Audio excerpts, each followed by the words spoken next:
So before we get into the big picture, let me make a comment about what's been going on in the West generally in the last 20 years. And that is, we have seen the advent of what we will call rage politics. And rage politics, you've all encountered, right? If you have a political conversation with anyone who disagrees with you on 1 point out of 1,000, it ends up in a screaming match in 10 minutes, right? I've had that, where I was talking with someone where the conversation started about my brother buying a new house, and I'm not joking when I tell you 5 minutes later, the conversation was a screaming match about Benghazi. That is the politics of rage. Now, the politics of rage appear at a particular time in a society's history, and that is when the prevailing social and economic order is failing. Our social and economic and political system has failed. Capitalism has failed.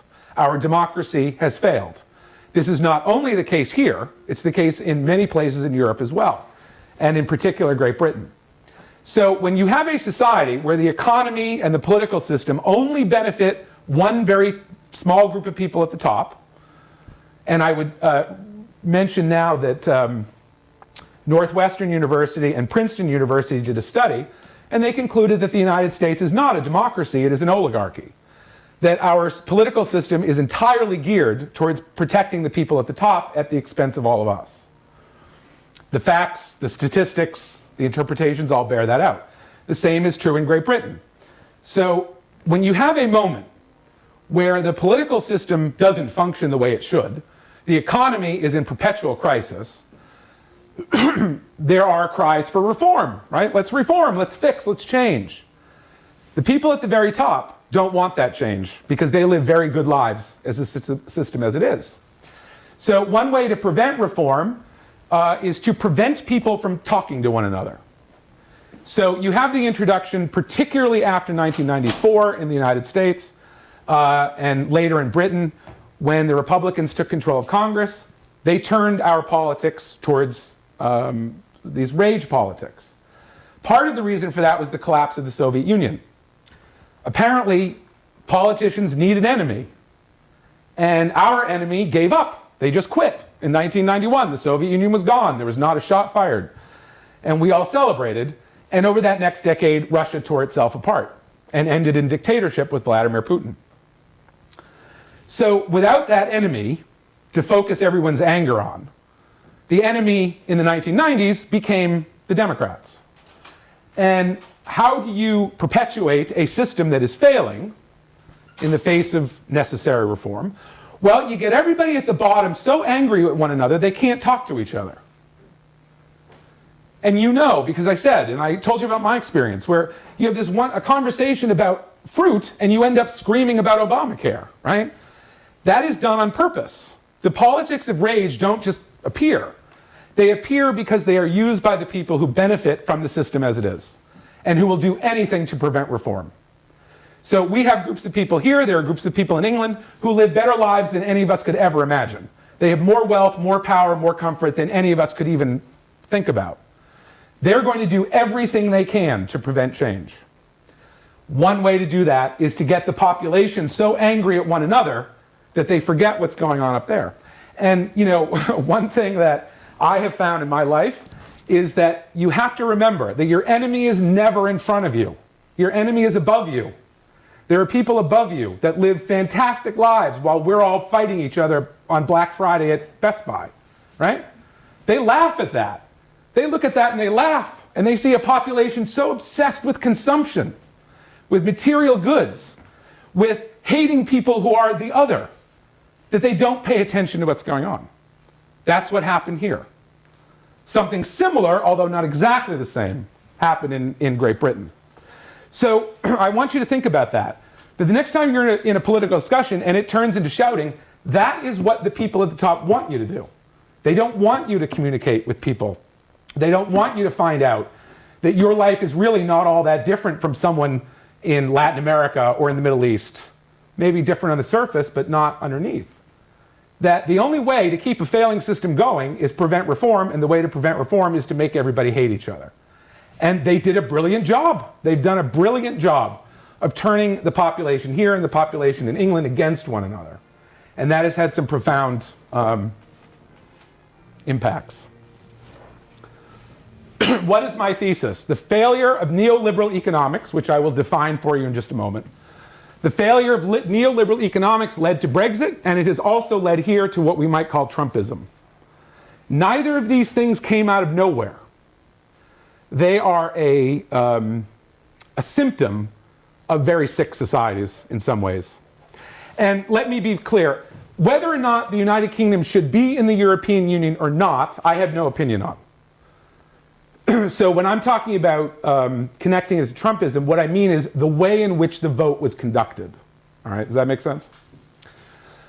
Both Brexit and Trumpism rely on racist populism, which I will define later, to disguise the failure of neoliberalism. So they are the symptoms of the same disease. So neoliberal economics is a tricky title, because we think of liberalism in our country as the Democratic Party, which is totally untrue, or the Labour Party in England. Neoliberalism is actually the revival of what's known as 19th century classical liberalism. Neoliberalism came in the United States in 1981, in Great Britain in 1979. On every level, by every metric, every chart will show you that neoliberal economics have failed on every single level. It did not do anything that it was promised. Not one. So, in other words, those who defend neoliberal economics are defending the indefensible. It has failed.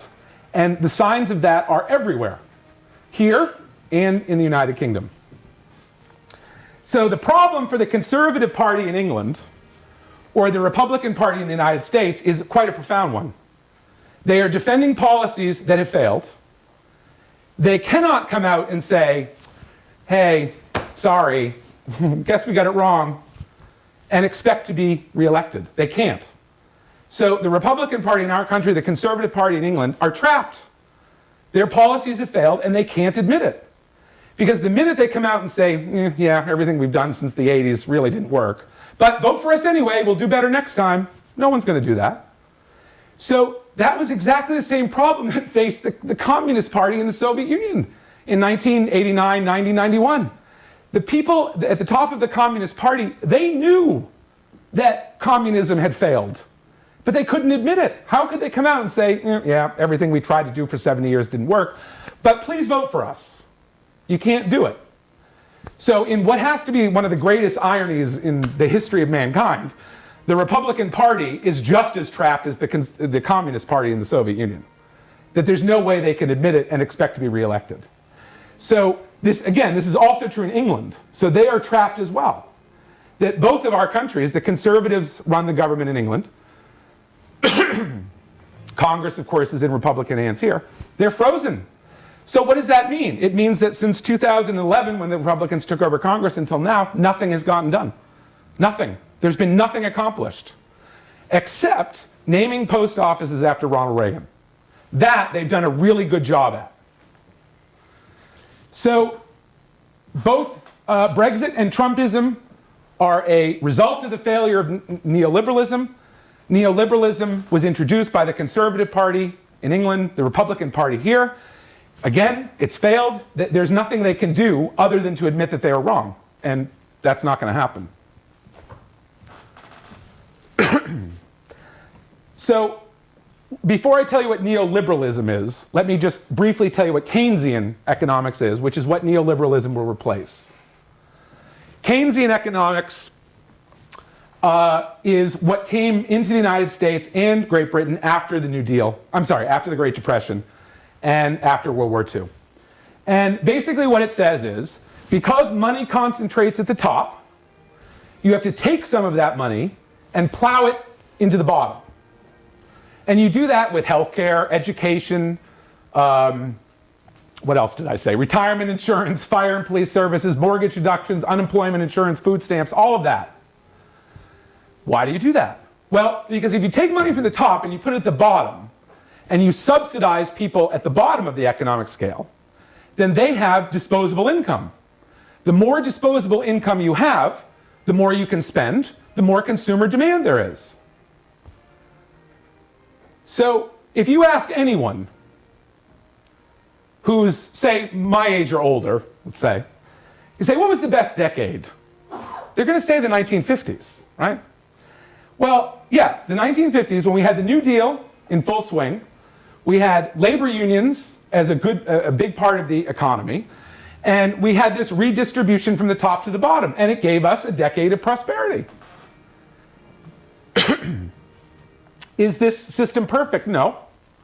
There'll never be a perfect system, but it did a lot of good. And this redistribution of income never meant that anyone was prevented from being rich. It didn't mean that at all. What it meant was that most people weren't destitute. So the New Deal brought in Keynesian economics. Is Keynesian economics perfect? No. Did it do a really good job in many ways? Absolutely it did. So this is what neoliberalism will replace. In the UK, the British government went one step further than us. They nationalized some industries. And what that meant was the industries came under essentially government control, and the profits made by those industries were taken and plowed into the National Healthcare Service and other social safety net programs. They also did it through taxation. The United States did not do it through nationalization, rather just social security taxes and other taxes that were aimed at funding the social safety net.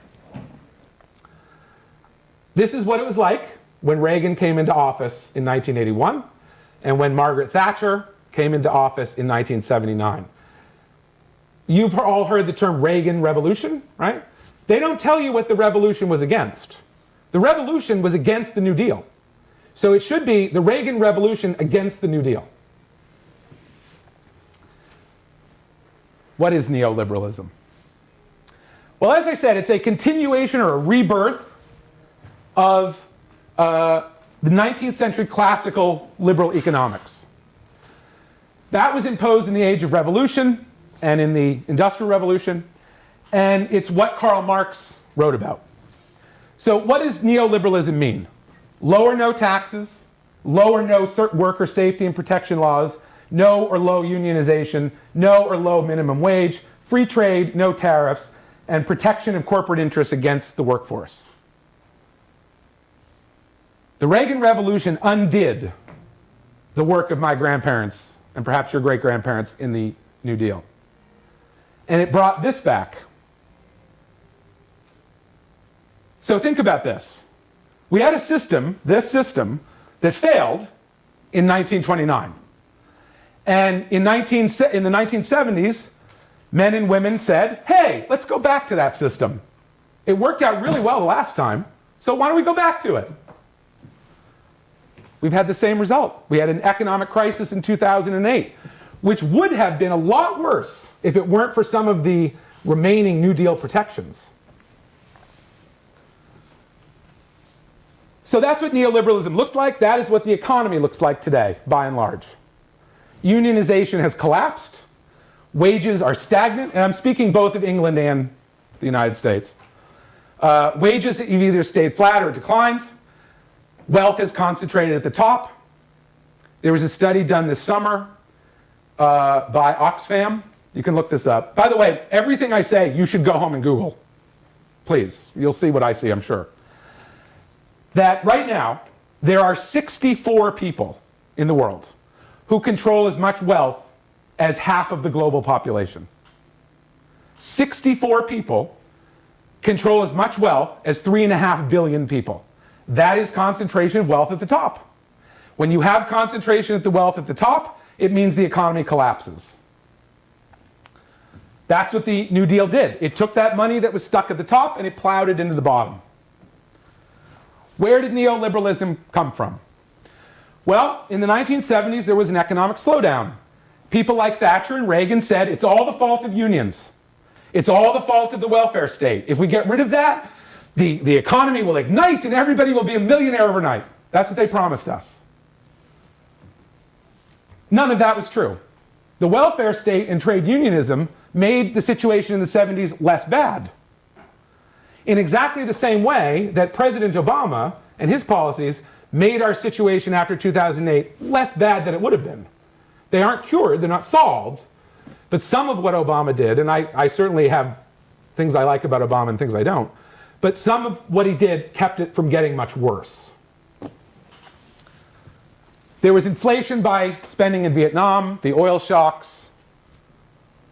So there were many, many problems, but Reagan and Thatcher decided they were all the fault of unions, and they were all the fault of regulation and the welfare state. I can now tell you, 40 odd years later, they were both wrong. On the left is Margaret Thatcher, the Prime Minister of the United Kingdom from 1979 until 1990. She was forced out of office. Why? Because of her opposition to the European Union. The Conservative Party has been tearing itself apart since 1974 or 5 over the European Union. She was anti-EU. And in 1990, she was forced out because of her anti-EU feelings. Now, it was also because everyone hated her. She never won an election because people liked her. No one liked her. And in fact, the day that she died, a few years ago, the #1 song on BBC Radio 1 was Ding Dong, the Witch is Dead.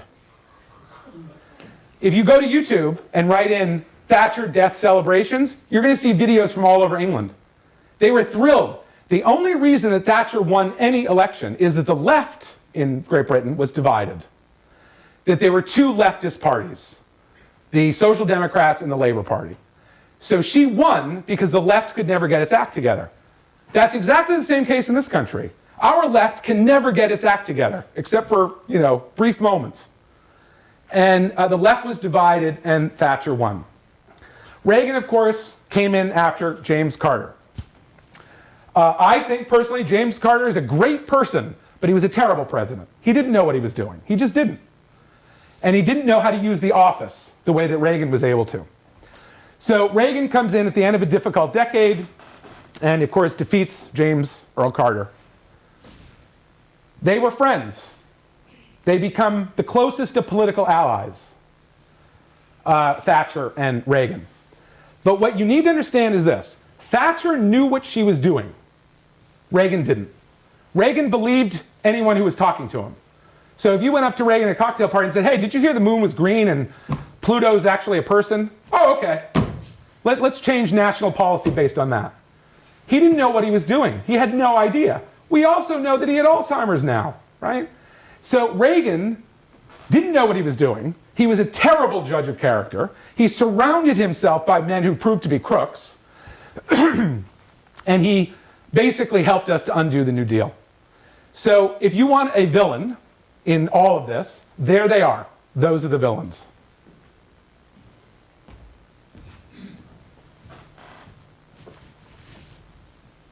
Thatcher threatened to nuke Buenos Aires during the Falklands War. The French had sold the Argentines missiles, Exocet missiles, and Thatcher called up the president of France, whose name was François Mitterrand, and said, I want you to give us the codes so that we can activate those missiles. President of France said, I'm very sorry. We sold those missiles before the war. It was a legal sale. We can't give you the codes. And she said, if you don't give me the codes, I'm going to nuke Buenos Aires. So he gave her the codes because he didn't know if she was going to do that or not. In 1985, there was a bomb in Brighton that almost killed Margaret Thatcher.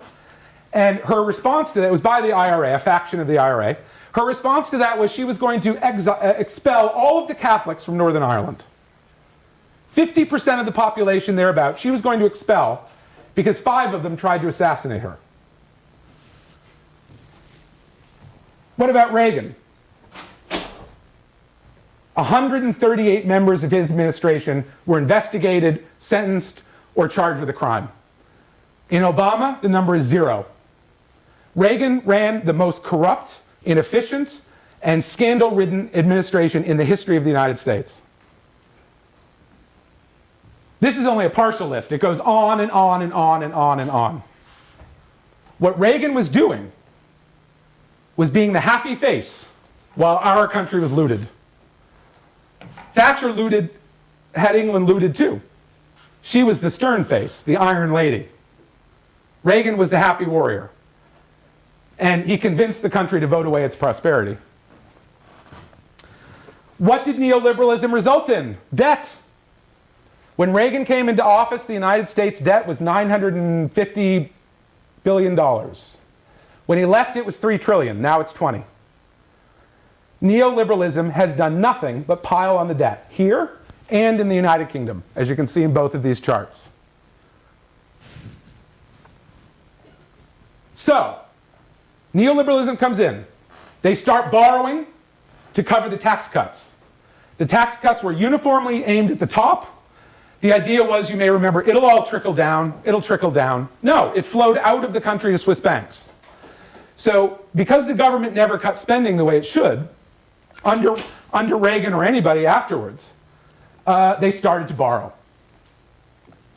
And eventually, the borrowing became so great that you have to start cutting social programs, cutting infrastructure, cutting all of that. That is called austerity. When an economy is in bad shape, tax revenue goes down. The idea is that you raise taxes and you cut spending to help the economy. And then once things get back to normal, you can go back to how you've been. So historically, austerity is cutting government spending and raising taxes. That's not what the neoliberals did. They cut taxes, and they cut taxes, and they cut taxes, and they cut taxes, and they cut taxes. All at the top, or by and large at the top. And they raised defense spending. So think about how absurd this is. You cut your income, and then you raise your spending. Doesn't that seem stupid to you? Now, when I was 12 years old and I was a Republican, it all made perfect sense. And then I grew up. How does it make sense? So imagine you lose your job, and you've got a credit card, and you run out, and you don't have any income, but you've got that credit card with a $4,000 credit limit, and you have a great month. Then at the end of that month, you've got a bill you can't pay. That's what happened to us, and that's what happened to England. The countries were looted by the people at the top. And Thatcher and Reagan and those who came after disguised that looting as trickle-down or supply-side economics.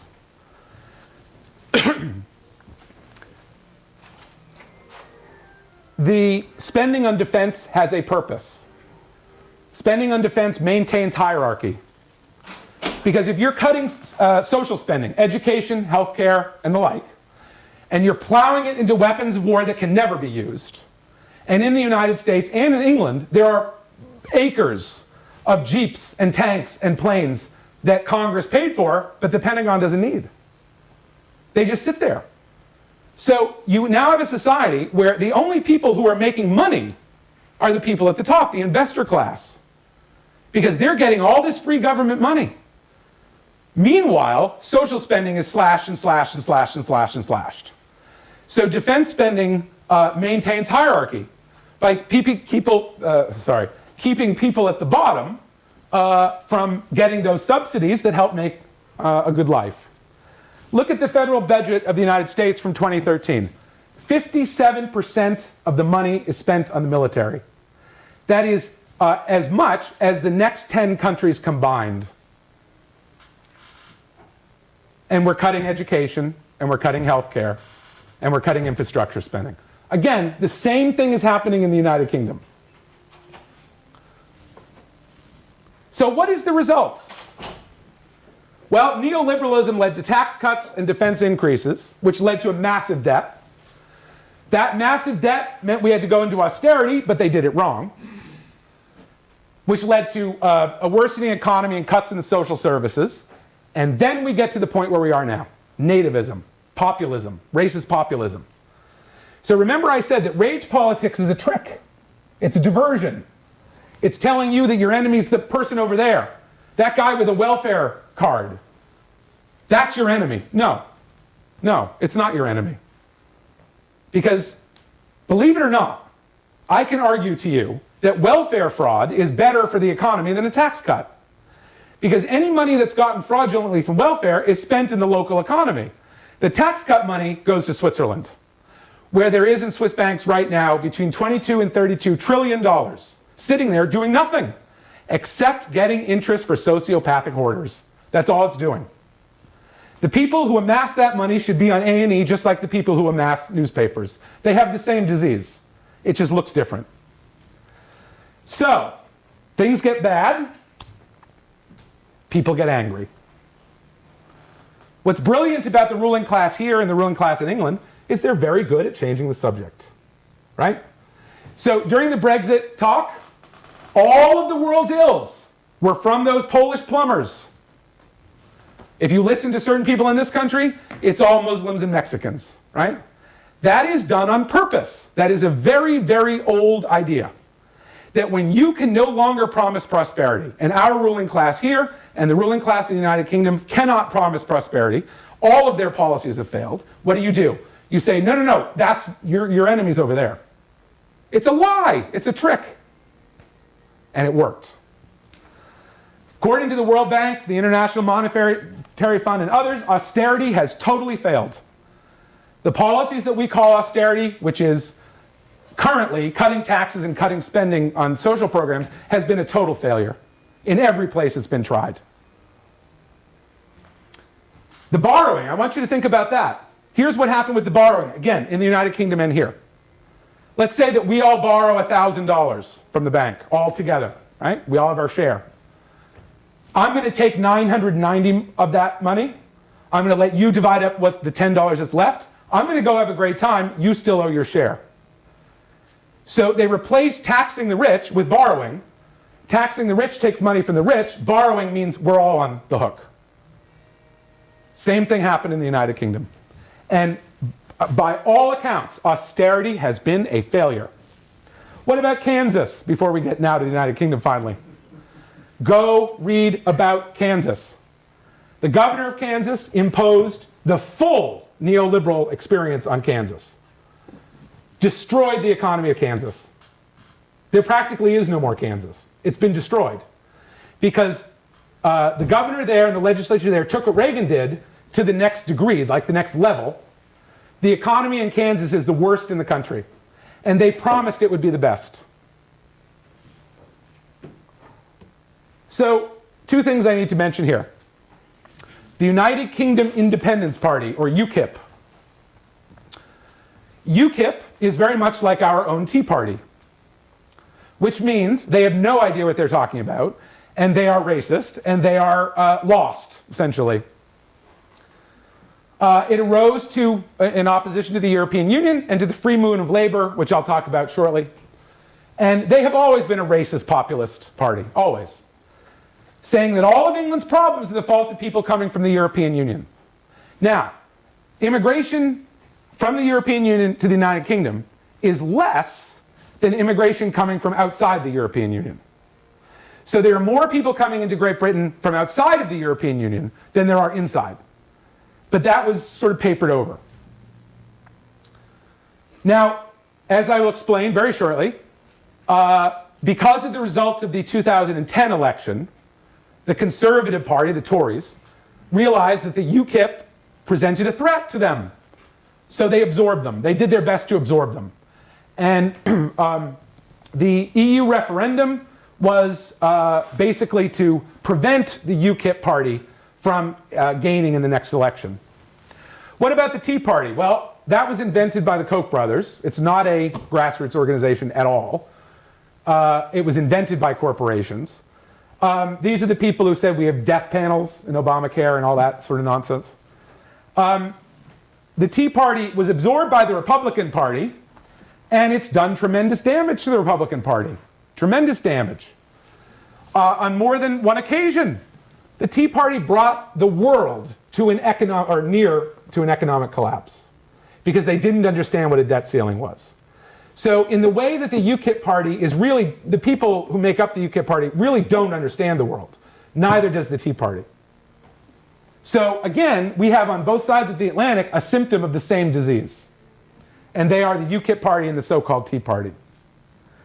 Well, by absorbing UKIP, Prime Minister David Cameron had to resign. The Chancellor of the Exchequer had to resign. They had a leadership election. The Tea Party, in several cases in the United States, almost brought the world to economic collapse because they just don't understand what's going on. This is the Tea Party, and really the Republican Party as a whole, are reminiscent of the Know-Nothing Party of the 1950s. That was just anti-foreigner. And they had no program, they had no idea how the world works, and clearly neither does the Republican Party. Now, this does not mean I'm a Democrat. I'm not a Democrat, I'm a socialist. So there's no party for me to vote for in this country. The Democratic Party is just as corrupt and dysfunctional in many ways as the Republican Party. I could give you another lecture on that, but one's enough for tonight. Finally, in this part, nativism is this using the other as a scapegoat for the failure of their own policies. So every time anyone, whoever it is, says to you, what about Mexicans? What about Muslims? That's just a diversion. That the way to get elected without having any policies is to denigrate other people. That's it. It's a very simple proposition, and it works very effectively. So in both the United States and in the UK, demagogues exploited the fears of the poor and the working class, who have suffered, but certainly not as much as other groups. And with the educational system crippled in most places, there's no way for these poor and working class people to really understand that what they're being told is nonsense. There just isn't. So the war on education in Great Britain and in the United States, that was done on purpose. If your population is not educated, they can't refute you. That's what happened here, and it's what happened there. I will mention this later, and I was going to play it, but I've changed my mind. I'm not going to. In July, there was a Trump rally in Massachusetts, and then there was a truck parade kind of thing, and their CB transmissions were picked up. And I'm not going to play it because it was so horrible. You can find it on YouTube. But the people on the CB radio were talking about lynching black people, executing them, cutting off their genitalia in Massachusetts. They were talking about that. So like I said, I was going to mention it, but I'm not going to play it because it's too much. It's too ugly. But you can find it on YouTube. And so all I hope that you get from this point is racist populism, the vote to leave the European Union, the Trumpism in this country is all the result of the failure of neoliberalism. That's it. That's really what it can be traced back to. So let me now tell you what happened. This is the European Union. It is made up of 28 different nations. It is a free travel zone, and it is a free trade zone. The United States is a free trade zone too. And in fact, in my estimation of the world, the reason we had the Civil War had nothing to do with slavery. It was about maintaining that free trade zone.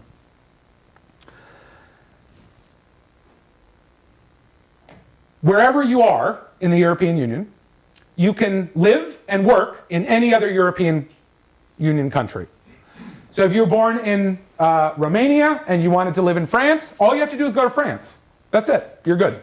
And you're plugged into the system. It's also a free trade area. You'll remember that the European Union has a currency called the euro. The euro had a very, very difficult few years. And in fact, the man that helped to create the euro, a man named Jacques Delors, came out this year and said, I don't think the euro is working the way we thought.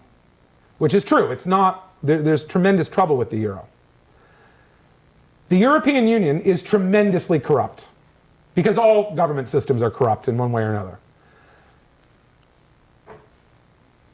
But does that mean that the downside outweighs the good side? Well, I would argue, and again, I have no opinion on whether the United Kingdom should be in the European Union or not. I would argue that the free movement of people, forget all the other stuff, just the free movement of people, has helped to prevent war in Europe since World War II. And NATO certainly had something to do with that. But think about this. If you've got 5 million French living in Germany and 6 million Germans living in Romania and whatever, how do you attack the other country? Right? So the idea that people can go anywhere in the European Union to live and work and retire meant that war became obsolete in Europe. So does it have its downsides? Absolutely. Does it have its craziness? Absolutely. All systems do. But the free movement of people has meant that there has not been a war in Europe since 1945. And this is a continent that went to war like clockwork every 20 years. So that's the European Union in brief. Free trade zone, free travel zone. You can live and work wherever you want. What is the United Kingdom of Great Britain and Northern Ireland? Well, it is a nation of nations. There are 4 nations that make up the United Kingdom: England, Scotland, Ireland, Northern Ireland, and Wales. Most of the population lives right here. What that means is that when there is a vote on anything, the voters in England always determine the outcome, because there aren't enough people in Scotland and Northern Ireland and Wales. So Scotland, Northern Ireland, and Wales, up until very recently, had no parliament or no legislature of their own. It was at the end of the 90s that they were what are called devolved assemblies. But I'll mention those in a moment because it's also important. Here is the British Empire at its height, 25% of the globe. Now, think about this. The British went out and they conquered everyone they could find. Then, at the end of the war, World War II, they were broke. They had to sort of let those colonies go. So they sent out waves of settlers who took over all these lands, destroyed native populations, destroyed native institutions, did tremendous damage to the world. And then, in the 1950s and 60s, said, hey, it's been fun. We're going to go, but good luck. And they packed up and they left these societies in chaos. So then, people from all of these places said, things kind of suck here. I think I'm going to go to England, which they were allowed to do. So there's a reverse immigration to England. Now all the English people are very upset. Oh my goodness, all these people are flooding in. Oh my gosh. How could this happen? Well, it happened because you conquered 25% of the planet. It's not that hard to understand. The English have always been resentful of foreigners. And I now know that from personal experience, even though I barely count as a foreigner. My ancestry is English, Irish, Scottish, and very little Native American. So one of the factors is immigration from the empire made this idea that immigrants are bad popular. This just shows you that there is some overlap, some connection between when Britain goes conservative and the United States goes conservative, or when they go liberal and we go liberal, that there's a pattern there that kind of, sometimes we're a few years ahead of them, or sometimes they're a few years ahead of us, but our cultures are so intertwined that they reflect the same things very often, even if there's a delay. And so just wanted to show you some of the overlap there. It's important to understand what the British Parliament is. It is the House of Commons that chooses the leader of the government, called the Prime Minister. There's a picture of the House of Commons. When I was in London my first year, I got a tour of the House of Commons. I got to stand right there, which is where Winston Churchill would have stood and other people. As a historian, it was a pretty amazing moment to stand there. I got to see Dennis Skinner, which none of you will know who Dennis Skinner is, but look him up on YouTube. He's hilarious. He's been in Parliament forever. He hates everybody and just sort of makes these comments whenever he feels like it. So I got to see him. So my point in saying this is just to understand how their system is different from ours. Our president is elected, and he's the head of government. In Great Britain, the head of government is the Prime Minister, which is chosen by the House of Commons. Up until recently, the Parliament, House of Commons, did all the legislating for all the nations: Northern Ireland, Scotland, Wales, and England. But then, in the late 90s, they devolved some assemblies so they recreated the Scottish Parliament, the Welsh Assembly, and the Northern Ireland Assembly. None of these are as powerful as the state legislature in the United States because they are given power.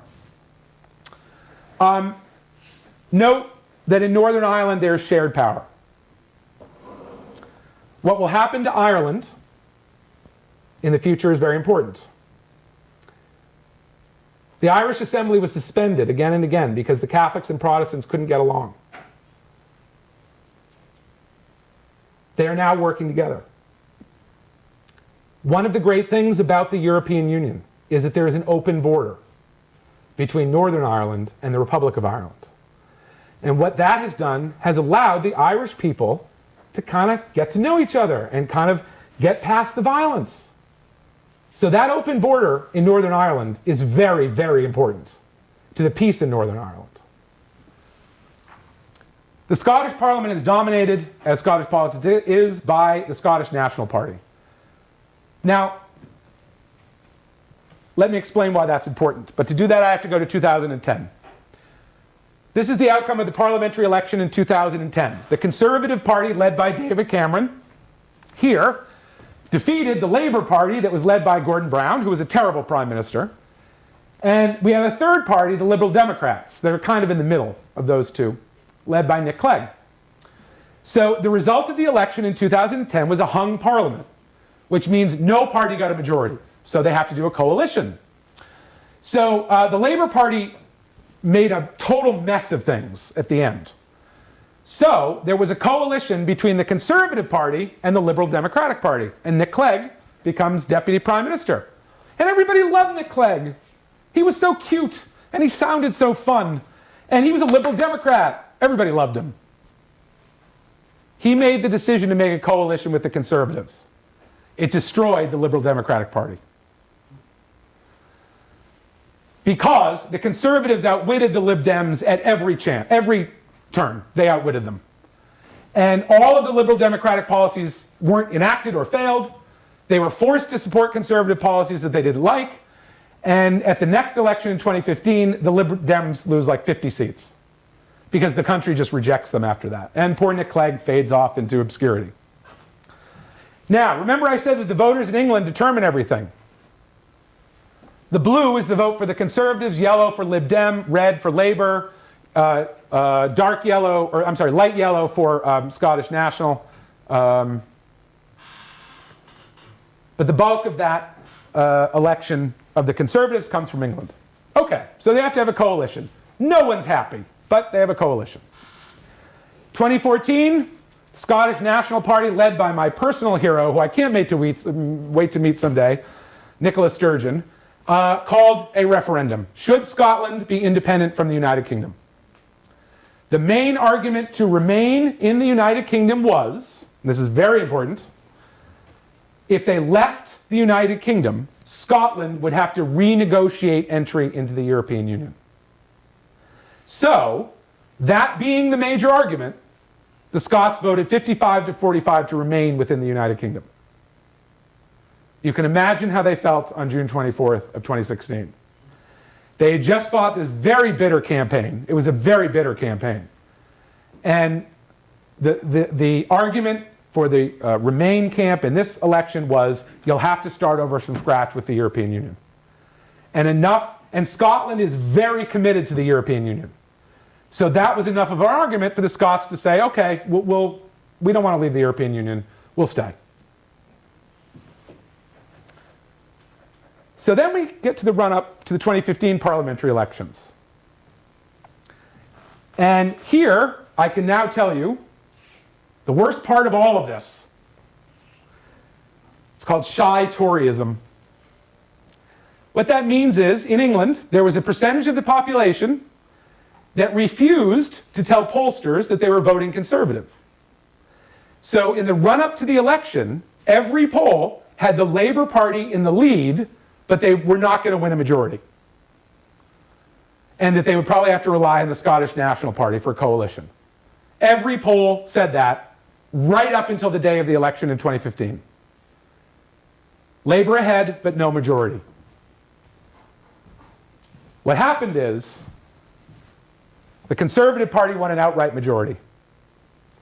The Liberal Democrats were destroyed. They lost 49 seats. They went from 57 to 8.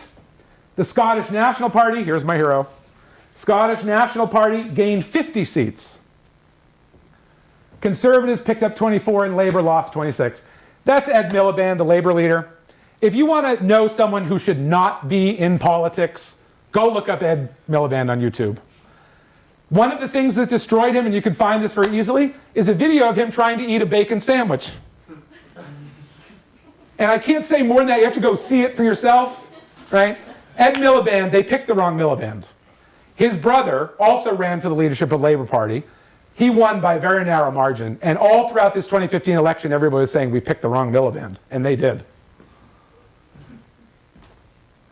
Conservatives win an outright majority. Here's the vote again. Now, let me introduce to you some of the important figures in Brexit. And because this is also depressing, and by the way, every day I talk about all these depressing things, but I'm actually a very happy person, so don't worry about me. In trying to introduce some levity into this, I thought I would make some comparisons between British leaders and American leaders. This is all off the top of my head, so it's not perfect, but I think it will give you an understanding of who some of these people are. And let's start with David Cameron, who was the Prime Minister during Brexit. So you put together Kennedy, Thatcher, Gorbachev, and George Bush, and you end up with David Cameron. The looks of Kennedy, the iron will sort of Thatcher, and the bad luck of these two. David Cameron wanted to be Prime Minister because he was already wealthy. He already had a nice life. He didn't know what to do. So why not go into politics and get to be Prime Minister? That's what he did. He went into politics and became Prime Minister. His important partner in all of this was the Chancellor of the Exchequer, which is the person responsible for the budget. And that man was, at the time, was a man named George Osborne. So for just 10 seconds, I'm going to step outside of my role as your lecturer. I'm going to step into my role as just a private citizen. Because in trying to think about how to come up with this for George Osborne, only one thing came to mind, and I have to say it's my personal opinion, not my historical opinion. But here is George Osborne.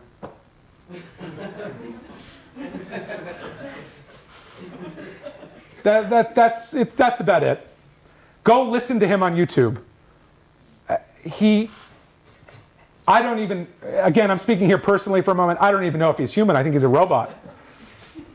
Scary, scary person who imposed austerity on Great Britain, and every single one of his budgets failed. Every single one.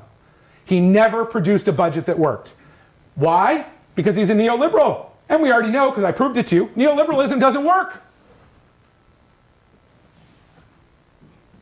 Here's Boris Johnson. Put together Trump, Chris Christie, Oxford University, you get Boris Johnson. Boris Johnson's main policy is Boris Johnson. He was a journalist, wealthy, went to Oxford with Cameron, didn't know what to do with his life, ran for Parliament, served as mayor of London, where he did a terrible job. He supported Brexit, although right up until the day before he had made the announcement, he was saying he was going to support the Remain campaign. But he and David Cameron have a rivalry. And David Cameron got to be Prime Minister, so why can't I? So Boris Johnson, in what everyone acknowledged, there's not a single person in Great Britain that thought Boris Johnson followed his heart. He took the Leave campaign side only because David Cameron supported Remain. And he wanted David Cameron's job. Not because he wanted to do anything with it, he just wanted the job. As a punishment, he was made the Foreign Secretary after Brexit. The only person who could be less qualified for their job than Boris Johnson as Foreign Secretary is Sarah Palin as Education Secretary. This was a punishment. He is not suited for this job. And Theresa May, who's the new Prime Minister, doesn't like him. So she said, all right, you've spent your whole career bashing foreigners, now go be the Foreign Secretary and deal with them. He must be miserable. By the way, here's David Cameron and Boris Johnson in their school days. Such a cute little rivalry that practically brought down the United Kingdom. How about Nigel Farage, who is the leader of the UKIP party? Well, Trump plus Christie divide the Koch brothers by 2.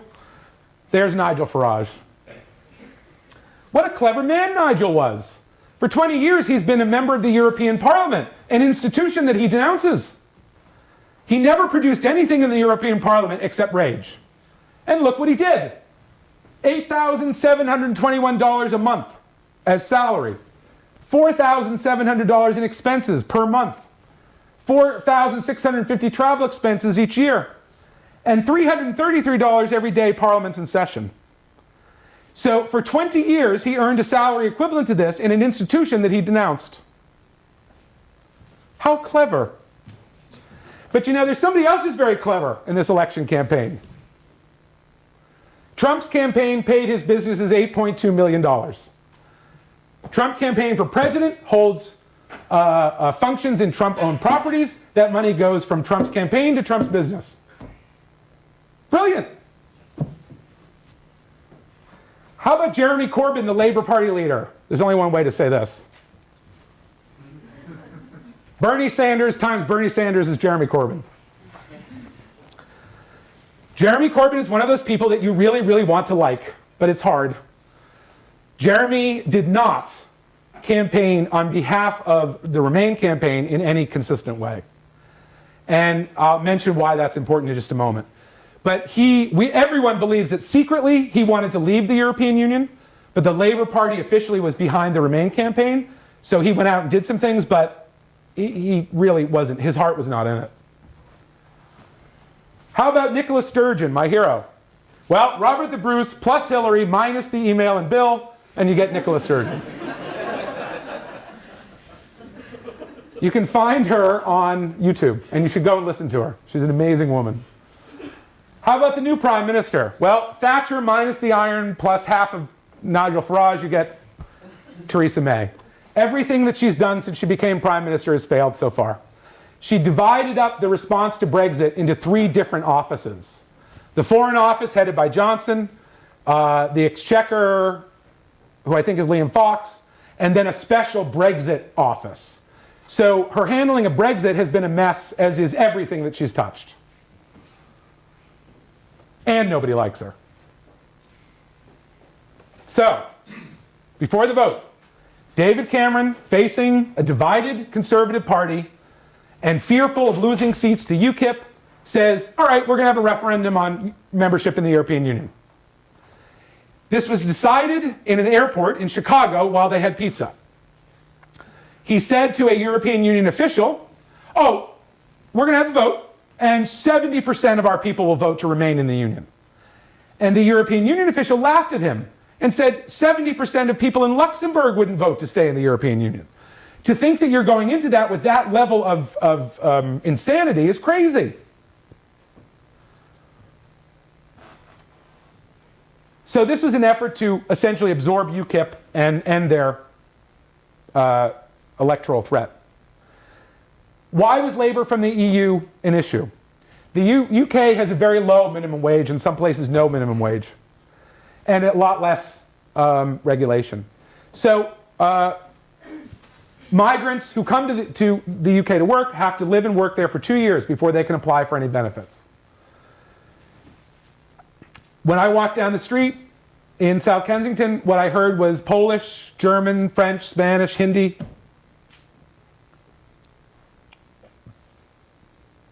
But there was this feeling that somehow they are stealing jobs from good, solid Englishmen. Not true. They're jobs that English people will not take because the wage is so low. Does that sound familiar? Because it sounds a lot like the West Coast to me. So this campaign was very bitter. Every night there was debates on television, particularly in the week before the vote. You had stickers like this: vote leave, take control, or I'm in. And I happen to remember to bring a relic for you. I can put my hands on it quickly. Here it is. So this is my UK cell phone. And I was at Gloucester Road Station, and there were some nice young kids handing out I'm in stickers. So I grabbed one, put it on my phone. Again, I have no opinion, but so I'm going to maybe sell that on eBay or something, because it must be worth something now.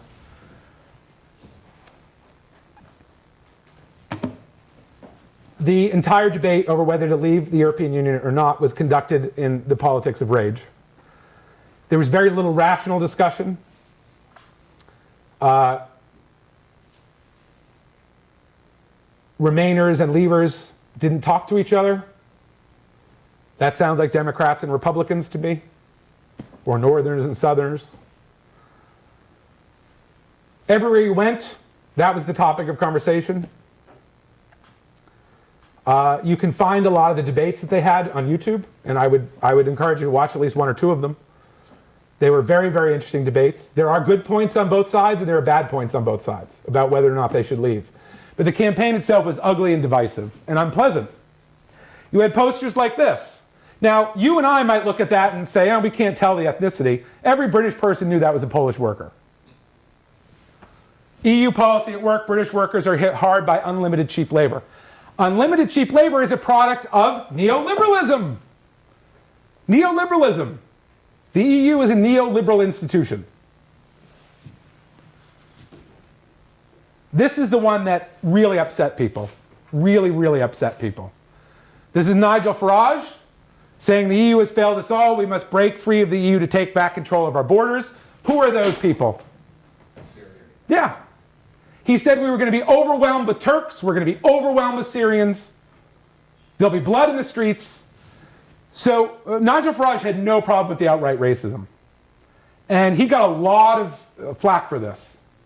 And there were these trucks that went through major cities in support of the Leave campaign. This one was an issue too. The Leave campaign promised that the 350 million pounds a week that they sent to the EU would be plowed into the National Health Service. The day after the vote, everyone said, oh, we didn't say that. It's on tape. We didn't say that. We never said that. So this bust became a real problem because people saw it and they thought, hey, let's stop sending the Europeans money. Let's put that into our National Health Service, which really needs it. And then the next day, no, we didn't say that. We never suggested that. You're crazy. You can get away with that if you have an electorate that's angry and confused and uneducated. You can tell them anything. So the Leave campaign was, we're being flooded with immigrants, they're ruining our economy, and let's spend that money on the National Health Service. Unfortunately, the Remain campaign was quickly dubbed Project Fear. What the Remain campaign did wrong is that they never said what the positive benefits of being in the EU were. All they said was, if we leave, it's going to be awful. If we leave, it'll be awful. If we leave, it'll be awful. The polls said, oh, sorry. I have to tell you one more thing. The week before the vote, something very sad happened, something very tragic. And that was the assassination of Jo Cox. She was a Labour member of Parliament who had done tremendous work with Syrian refugees and other refugees. She was a rising star in the Labour Party. She had a young family. She went to what's called a surgery in England when you meet with your constituents. She went to meet with her constituents, and she was shot 3 times and stabbed. And she died. And I put on Facebook on my group for my students, Jo Cox was just assassinated. And one of my students said very rightly, do we know it's an assassination or was it like a mugging or something? I said, that's a good point, let's find out. No, it was an assassination. It was carried out by this man, Thomas McNair, who, when in court and asked to give his name, said his name was Death to Traitors, Freedom for Britain. His case is ongoing. The Leave campaign decided to stop campaigning for a day in respect of Mrs. Cox. But then the day following, we're right back to it. At the very last minute, these two men, Boris Johnson and the former Education Secretary Michael Gove, who both supported Leave, made an alliance. And the idea was Boris will be Prime Minister after the vote if they win. Michael Gove will be Deputy Prime Minister. Everyone hates Michael Gove.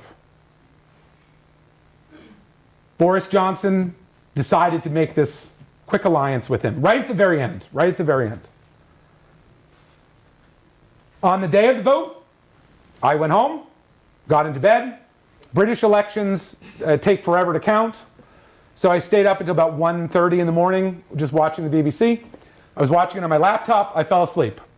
Woke up about 6:30, excited to know what was going on. All the polls said that Remain would win. All the commentators said Remain will probably win. 52 to 48.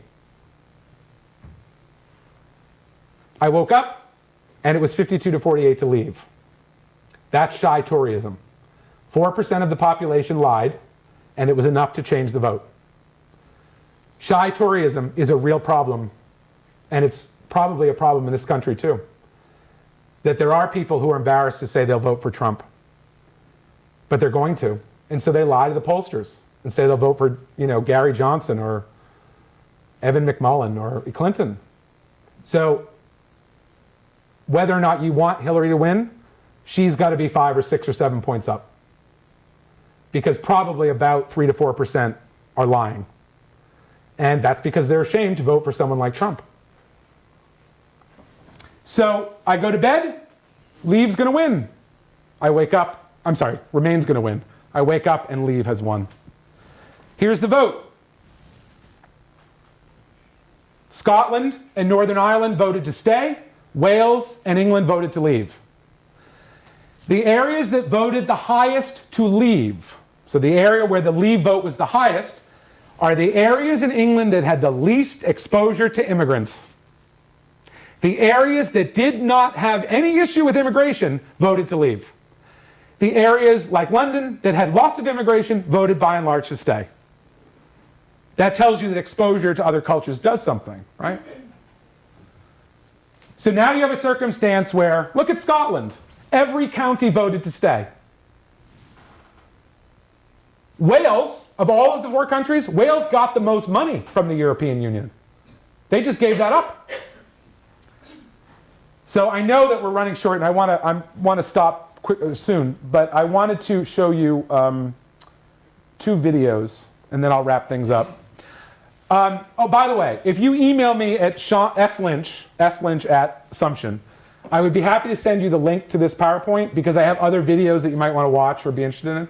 So if you just email me Lynch at Assumption, I can send you the link to download this, because I won't have time to get to everything. Here's Nigel Farage, the day after the vote, speaking to the European Parliament.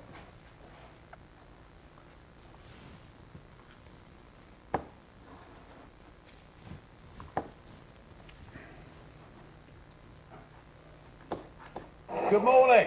Just have to jump ahead of you. Funny, isn't it?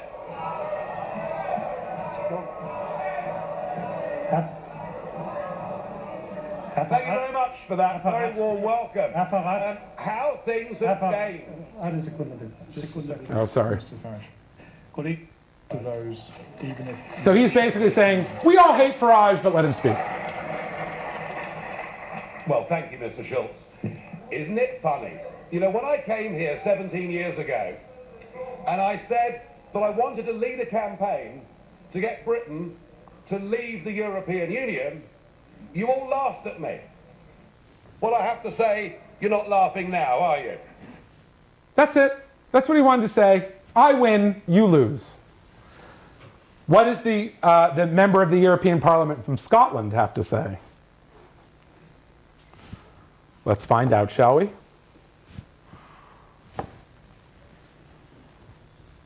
Oops, where'd it go? I represent Scotland within this House, and where I'm proudly Scottish, I'm also proudly European.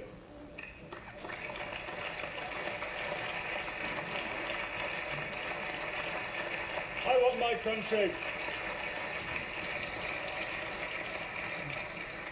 want my country to be internationalist, cooperative, ecological, fair, European.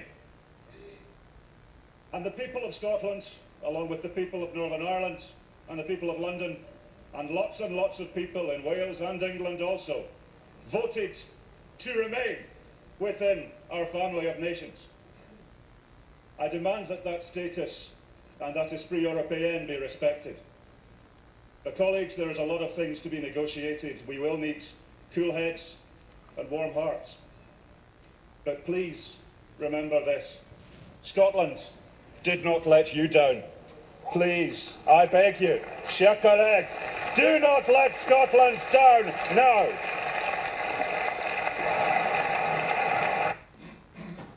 So, to conclude, I had more to go, but I'm out of time. Here's the pound versus the dollar. When I arrived, the pound was worth $1.55. When I left, it was $1.32. Now it's $1.20. That has not been seen since 1985. So the pound collapsed. Exports are up because of cheap money helps exports. But the pound has collapsed. David Cameron resigned as Prime Minister Friday morning. Michael Gove, remember he made an alliance with Boris Johnson, then stabbed Boris Johnson in the back and said, oh, I'm going to run for party leader and Prime Minister. So Boris Johnson takes himself out. 95% of Jeremy Corbyn's shadow cabinet quit. He can't even fill all of his seats. He is then re-elected as Labour leader with a massive majority. The Parliamentary Labour Party hates Jeremy Corbyn. The constituency people out in the country love him. So the shadow cabinet resigned. All day on Friday, Saturday, Sunday, on the BBC are Leave voters who said they wish they could change their vote. That they didn't think it was going to win. No one thought it was going to win. No one. And so many, many people woke up in utter shock. The only shock I can compare it to, even approaching, is like September 12th of 2001. That literally I said to a British friend of mine, who's in charge of this country? They all scattered, all of them. Johnson, Cameron, everybody disappeared on Friday. So literally there was no one in charge from Friday to Tuesday because they all disappeared. And I said to someone I know, who's in charge? And she said, well, no one. The civil service, like always. There was an immediate rise in assaults against minorities. A kebab shop was burned to the ground. People were assaulted on public transportation. There was a famous story where on a train in Wales, there was a woman in a hijab and her child. She was speaking to her child. And a man on the carriage stood up and he said, "This is England. Speak English." And another woman said, "Excuse me, this is Wales," and she's speaking Welsh. If you think about it, it's funny. It was very, very ugly and unpleasant. As a political historian, it was great to be there, but it really wasn't fun. That there was this pervasive ugliness the week that I was still there after the vote. And people said all sorts of horrible, astonishing things. Polish people were getting placards in the mail saying Polish rats go home. Muslims were assaulted and denigrated and dehumanized. We've seen all of that here. We've seen it all here. It's the same wave. They're just a little ahead of us. The 18 to 24 group voted 64% to remain. The baby boomers voted to leave. Here's the United States. Millennials, 60-30 in favor of Clinton. Baby boomers in favor of Trump. There is a generational divide in both countries. And unfortunately, for those of us on the leftist side, the conservatives in both places have some advantages. So what I saw at Brexit was the rise of racist populism and the collapse of neoliberalism. And I appreciate you listening. Thank you very much.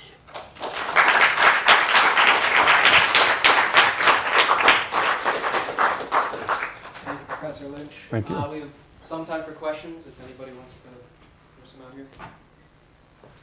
Yeah. Do you think that as a result, Scotland will vote Yes. again for their referendum? I'm so glad you mentioned that. I forgot to mention it.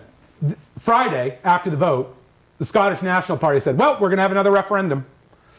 And the worst part about this is what it will do to Ireland. That if the United Kingdom leaves, and they don't have to, the referendum isn't forcing them to leave. The government will have to trigger what's called Article 50 in order to start the 2-year clock. They could never do that. If they never trigger Article 50, they won't leave. But immediately Scotland said, we want out. Now, the numbers in favor of independence have not changed, other than slightly.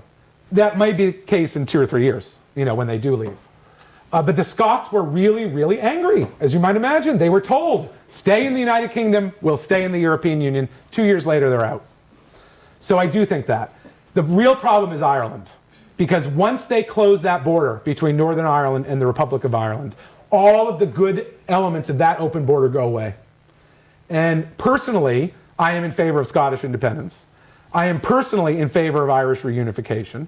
And immediately, again, the next day, there was floating around the internet the idea of a Scottish and Irish union. That Scotland and Ireland would enter into a federal union, with Northern Ireland there too, to remain in the European Union. And I wouldn't be surprised if that happens. And I personally hope it would. But we'll see. So yes, I think they'll have another referendum. Whether or not it will happen, who knows? It's a good question, though. Yeah, hi. Hi, do you think Donald Trump is going to win? I don't know, is the answer. See, I don't even want to say no because I'm afraid to jinx it. So, looking at the polls and looking at the people who know what they are doing, the Democratic candidate does seem to have an okay lead. What I worry about is shy Toryism, and if that's as much as 3%, it might make a difference. So I really don't know. I mean, I don't think, but They have her up 5%, I think, this morning, nationally. yeah, but another poll has him up by 1. So I don't know. I just can't wait for this election to be over. The problem is it doesn't end on election day, though. Right. I mean, that's, if she doesn't carry both houses of Congress, then we've got at least 2 more years of paralysis. The Republicans have already said they won't approve any Supreme Court nominees, so they've crippled that. The Republican Party, in my estimation as a historian, has done more damage to this country than the communists and Al-Qaeda combined. They really have. And in fact, the Republican leaders should be charged with treason, as far as I'm concerned. They have done so much damage to this country. And Trump has done a tremendous amount of damage to this country. And whatever you think of his economics, his dehumanization of Muslims and Latinos, and his stirring up of this idea that the election is rigged has done a lot of damage to our country. And doesn't mean he won't win. That's the problem. I could go on about that, but I won't. What else? Yeah, hi. Yeah, thanks for such a stimulating talk. Oh, thank you.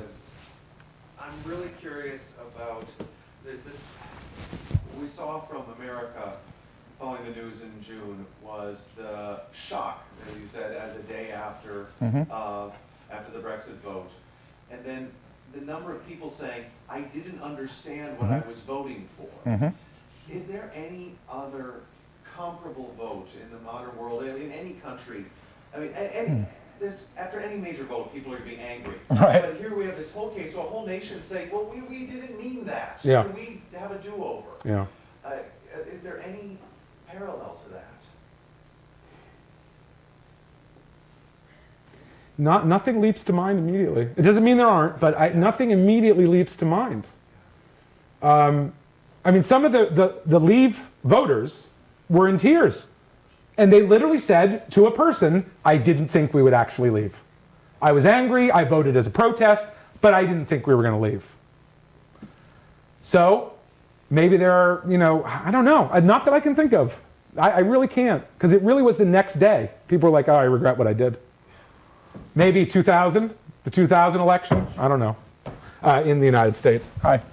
You mentioned about how Keynesian economics could, overtake neoliberalist economics. Is it possible that it could go in an entirely different direction, that it could go even more right-wing before it gets to that point, like V for Vendetta right-wing? Do you mean if we continue where we are under neoliberalism? Yeah. Yeah, absolutely. Because the ruling class of any society will do anything it can to stay in power. And that means lie, cheat, steal, reform, tell the truth. They'll do anything. And if what they need to do to stay in power is put tanks in the streets, there'll be tanks in the streets. We, you and I, well, not you students, because you had nothing to do with this. You're entirely blameless. Those of us who are older, what we did was vote in candidates for the last 40 years that made our oligarchy the best armed oligarchy in the history of mankind. And if they wanted to, they could flood our streets with weapons of war, and that's it for our democracy. And it won't surprise me if they do. What they'll do, and again, in my opinion, at some point is fake a terrorist attack, say, look, oh, see, they're out to get us, and shut everything down. I'm surprised it hasn't happened yet. I've always been wrong about the timing, because I'm a big picture person, and I really thought that would have happened by now. And I thought it was going to happen during the Bush administration, but So the tanks can, there's a potential, I'm not saying they will or won't, but potential is the tanks come out and there ain't no more voting. You know, that might be their only option to stay in power if they don't choose to reform. And what I really want you to understand is, again, I'm not an economist, but I've worked really hard to understand these. The Keynesian state was not perfect. It was never perfect. But it never prevented a person from becoming rich. All it did was prevent people from being destitute. And Reagan undid all of that. Yeah, Mason. Where do you think that the European Union is going from here?